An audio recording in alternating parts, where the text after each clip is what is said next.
सिंह बाजवा की आज थाने में पेश होंगे प्रताप सिंह बाजवा ने खुद ट्वीट करके इस बारे में जानकारी दी है। आम आदमी पार्टी सरकार झूठी अफवाहें फैला रही है। मैं दोपहर 2 बजे साइबर सेल जाऊंगा, प्रताप सिंह बाजवा का यह ऑफिशियल स्टेटमेंट सामने आया है। प्रताप सिंह बाजवा ने एक्स पर खुद पोस्ट करके इस बारे जानकारी साझा किया है। प्रताप सिंह बाजवा ने लिखा है कि आम आदमी पार्टी सरकार झूठी अफवाहें फैला रही है। The AAP government is trying to spread false rumours. I am putting this on my record. I will be visiting the cyber cell to give my official statement today at 2 PM। ये जो post है प्रताप सिंह बाजवा की तरफ से अपने social media Twitter handle पर खुद जानकारी दी गई है, क्योंकि बीते कल प्रताप सिंह बाजवा को 12 बजे थाने में पेश होने के लिए कहा गया था। उनके जो बयान थे दर्ज करवाए जाने थे, पर बीते ही कल प्रताप सिंह बाजवा उस दौरान पेश नहीं हुए थे, तो आज का समय उनके वकील की तरफ से लिया गया था। तो आज प्रताप सिंह बाजवा ये स्पष्ट कर चुके हैं, क्लियर कर चुके हैं कि आज दोपहर को 2 बजे प्रताप सिंह बाजवा जो साइबर थाना है मोहाली फेज 7 में, वहां पर जाएंगे और अपने बयान उनकी तरफ से दर्ज करवाए जाएंगे। तो न्यूज 18 के खास शो न्यूज रूम कटहरा में प्रताप सिंह बाजवा पहुंचे थे। उनकी तरफ से एक बयान स्टेटमेंट दिया गया था कि पंजाब में 50 ग्रेनेड आए हैं, 18 चल चुके हैं और 32 ग्रेनेड अभी चलने बाकी है। पता नहीं सीएम भगवंत मान को इस बारे में पता है, नहीं पता है।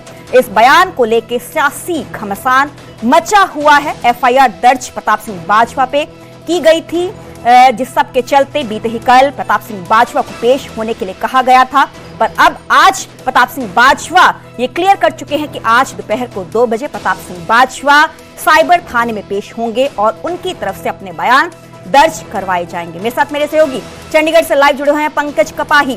पंकज, प्रताप सिंह बाजवा खुद इस बात का जिक्र कर चुके हैं कि मैं 2 बजे साइबर सेल जाऊंगा और अपने बयान दर्ज करवाऊंगा। आम आदमी पार्टी मेरे खिलाफ रूमर्स, अफवाहें ना फैलाए।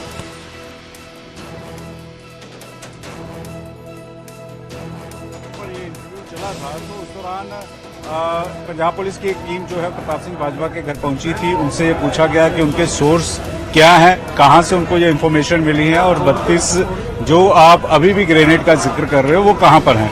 तो ऐसे में प्रताप सिंह बाजवा ने ये कहा था कि मैं अपने सोर्स नहीं बता सकता कि वो सोर्स कहां के हैं, मैं इस बाबत जानकारी नहीं दे सकता। और उसके बाद FIR दर्ज कर ली जाती है और FIR साइबर क्राइम के तहत जो है वो दर्ज की जाती है। और अब साइबर सेल में आज 2 बजे, क्योंकि इससे पहले कल भी पूछताछ के लिए बुलाया था लेकिन प्रताप सिंह बाजवा नहीं गए, उन्होंने कोर्ट का रुख किया। और अब FIR मिलने के बाद, FIR में कौन कौन सी धाराएं लगी हैं वो मिलने के बाद प्रताप सिंह बाजवा आज 2 बजे जो है वो साइबर सेल यानी कि जो उनसे पूछताछ होगी उसके लिए प्रताप सिंह बाजवा जो है साइबर सेल के थाने में जो है वो जाएंगे और वहां पर जो तमाम सवाल जो है प्रताप सिंह बाजवा से पूछे जाएंगे कि ये इन्फॉर्मेशन कहां से आई, इसके आधार क्या थे, इसके सोर्स क्या थे। जो आप अभी भी कह रहे हैं कि 32 ग्रेनेड पंजाब में है, तो वो ग्रेनेड अभी कहां है? प्रताप सिंह बाजवा ये क्लियर कर चुके हैं कि मैं अपने सोर्स रिवील नहीं करूंगा। देखिए, निश्चित तौर पर प्रताप सिंह बाजवा ने सोशल मीडिया पर, ट्विटर पर, एक्स पर ये जानकारी दी है कि वो 2 बजे जाएंगे, तमाम सवालों के जवाब देंगे। लेकिन उससे पहले कांग्रेस दफ्तर में प्रोटेस्ट जो है वो इस समय चल रहा है और यहाँ पर थोड़ी देर में, अगले कुछ ही मिनट में, अगले 5 से 6 मिनट में प्रताप सिंह बाजवा यहाँ पर आएंगे। वो मीडिया से भी मुखातिब होंगे, मीडिया से बातचीत भी प्रताप सिंह बाजवा की तरफ से की जाएगी और इसके साथ साथ प्रताप सिंह बाजवा इस कांग्रेस के धरने में शामिल भी होंगे। तो प्रताप सिंह बाजवा अब आने वाले हैं, कुछ ही समय में प्रताप सिंह बाजवा जो है वो यहाँ पर पहुंच जाएंगे। लेकिन उससे पहले ये तस्वीरें जो हैं वो कांग्रेस दफ्तर के बाहर के दिखा रहे हैं कि किस तरह से कांग्रेस के तमाम सीनियर लीडरशिप जो है वो यहाँ पर पहुंची हुई है। और वहीं दूसरी तरफ, क्योंकि FIR प्रताप सिंह बाजवा के ऊपर दर्ज हुई है, तो FIR दर्ज होने के बाद प्रताप सिंह बाजवा जो है वो अब उनसे पूछताछ जो है वो पुलिस करेगी। तो 2 बजे साइबर सेल में जो है प्रताप सिंह बाजवा शामिल होंगे, वहां पर उनसे पूछताछ जो है 2 बजे उनसे की जाएगी। जी, चलो, बहुत बहुत शुक्रिया पंकज हमें पूरी जानकारी देने के लिए। तो ये क्लियर हो चुका है कि प्रताप सिंह बाजवा आज दोपहर को 2 बजे तकरीबन 2 घंटे बाद साइबर थाने पहुंचेंगे और अपने बयान उनकी तरफ से दर्ज करवाए जाएंगे। बाजवा ने खुद ट्वीट करके जानकारी दी है, आम आदमी पार्टी सरकार झूठी अफवाहें फैला रही है। मैं दोपहर को 2 बजे साइबर सेल जाऊंगा। अब बात करेंगे सीएम नायब सिंह सैनी की। सीएम सैनी की चंडीगढ़ सचिवालय में बैठक होगी। सिविल एविएशन डिपार्टमेंट के साथ बैठक होगी। 12 बजे चीफ सेक्रेटरी और अधिकारियों के साथ ये मीटिंग होगी। दोपहर के बाद नारनौल के लिए रवाना होंगे सीएम नायब सिंह सैनी। शाम को वापस चंडीगढ़ लौटेंगे। आज इनके ये प्रोग्राम है, कार्यक्रम है। सीएम नायब सिंह सैनी की चंडीगढ़ सचिवालय में बैठक होगी। दोपहर को 12 बजे चीफ सेक्रेटरी और अधिकारियों के साथ ये मीटिंग होगी। सिविल एविएशन डिपार्टमेंट के साथ भी मीटिंग होगी, बैठक होगी। दोपहर के बाद नारनौल के लिए रवाना होंगे मुख्यमंत्री नायब सिंह सैनी और शाम को चंडीगढ़ लौटेंगे।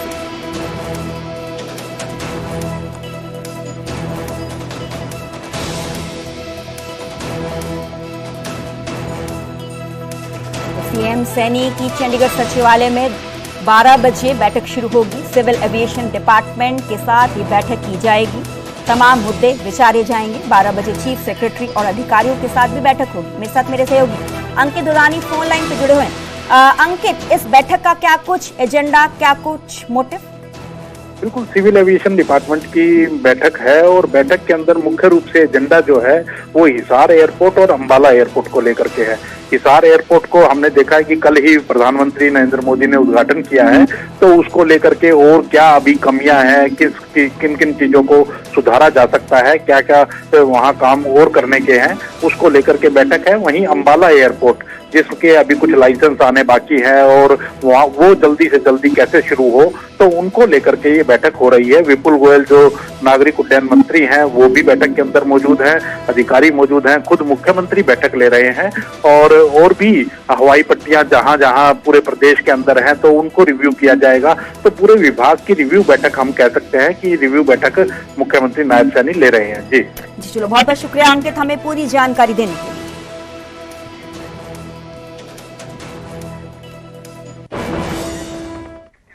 आगे बढ़ेंगे और बात करेंगे विधायक विनेश फोगाट की, जो कि झुलाना की अनाज मंडी पहुंची। अनाज की तौल में अंतर पर विधायक विनेश फोगाट भड़क उठी। कांटों की तौल में 2 क्विंटल का अंतर मिलने की शिकायत मिली थी। शिकायत को विधायक विनेश फोगाट ने गंभीर बताया है। विधायक ने कांटों को तुरंत ठीक करने के निर्देश दिए हैं। उन्होंने कहा है कि इसका असर किसानों की जेब पर सीधा पड़ रहा है। रिकॉर्ड तो होगा आपके पास। हाँ जी, रिकॉर्ड गेट पास की रिकॉर्ड तो दे दो। कितनी पर्चियां कटी आपके देश में? कितने हैं?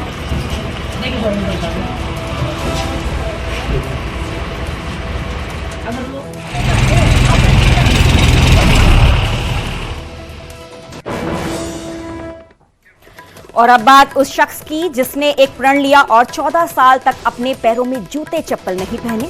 14 साल बाद खुद प्रधानमंत्री नरेंद्र मोदी ने उसे जूते पहनाए।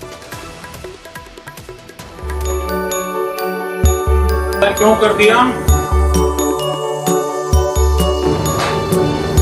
जूते पहनते रहना। रेड कार्पेट पर नंगे पांव चल रहे इस शख्स का नाम है रामपाल कश्यप। पीएम मोदी के बुलावे पर रामपाल कश्यप उनसे मिलने के लिए आए। पीएम ने रामपाल के नंगे पैर देखकर सवाल किया।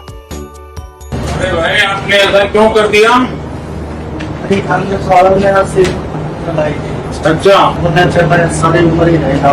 मोदी जी के सामने मैं अपने पाँव 14 साल हो गए। तो आज हम तुमको जूता पहना रहे हैं, लेकिन बाद में फिर कभी ऐसा करना नहीं है। नहीं, कभी नहीं। फिर पीएम मोदी ने रामपाल को जूते पहनाए। ये क्षण रामपाल के लिए कभी नहीं भूलने वाला क्षण बन गया और रामपाल ने उन जूतों को श्री राम की चरण पादुका की तरह संभाल कर रखने की बात कही। बस जैसे भगवान के खड़ाऊ रखे मैं ऐसे ही रखूंगा इनको जूतों को जी। अब बस जैसे भगवान के खड़ाऊ रखे मैं ऐसे ही रखूंगा इनको जूतों को जी। अब रामपाल कश्यप ने पिछले 14 सालों तक अपने पैरों में जूते चप्पल नहीं पहने। इसके पीछे उनकी एक प्रतिज्ञा थी जो उन्होंने 2012 में ली थी। ठीक से आ गया। 2012 के अंदर श्री रामपाल जी ने एक प्रण लिया था। किसी ने इनके ऊपर ताना मार दिया था, कुछ भी बातें चलती हैं गांव में, आपको पता ही है। 2012 में इसको किसी बंदे ने ताना मारा कि बीजेपी की सरकार पूरी उम्र नहीं आएगी। इस बंदे ने उस टाइम निर्णय लिया, भाई अब पूर्ण बहुमत से जब तक बीजेपी की सरकार और भारत के प्रधानमंत्री श्री नरेंद्र मोदी जी नहीं बनते, मैं अपने पांव में जूते नहीं पहनूंगा। 2012 में रामपाल कश्यप ने प्रतिज्ञा ली और 2014 में पूर्ण बहुमत के साथ केंद्र में बीजेपी की सरकार बन गई। नरेंद्र मोदी देश के प्रधानमंत्री बन गए, फिर भी रामपाल कश्यप ने अपने पैरों में जूते नहीं पहने। 6 महीने पहले उनके बेटे की शादी हुई, तब भी वे नंगे पांव ही रहे। उनकी जिद को देखकर लोग उन्हें पागल तक कहने लगे। आखिरकार एक दिन ऐसा हुआ जिसके बाद पीएम मोदी ने अपने हरियाणा दौरे के दौरान रामपाल को मिलने के लिए यमुनानगर बुला लिया। श्रीमती रेखा शर्मा जी, जो पंचकूला से राज्यसभा सांसद में गई हुई है बीजेपी के वोटों से, वो आए थे और हमने इसकी साक्षात उनसे भेंट करवाई और उनकी पूरी 2012 से आज तक की व्यथा सुनाई। और उनको पूरी कहानी सुनने के बाद उनकी आंखों में आंसू आए। उन्होंने इसकी तुरंत वीडियो बनाई और साथ के साथ पीएम ऑफिस में इनकी वीडियो शेयर की। कैथल के खेड़ी गुलाम अली गांव के रामपाल कश्यप को पूरा विश्वास था कि एक दिन प्रधानमंत्री नरेंद्र मोदी से उनकी मुलाकात जरूर होगी और वे इस क्षण की प्रतिज्ञा करते रहे। आखिरकार 14 साल बाद 14 अप्रैल को सोमवार के दिन उनकी पीएम मोदी से मुलाकात हुई और उनकी प्रतिज्ञा पूरी हुई।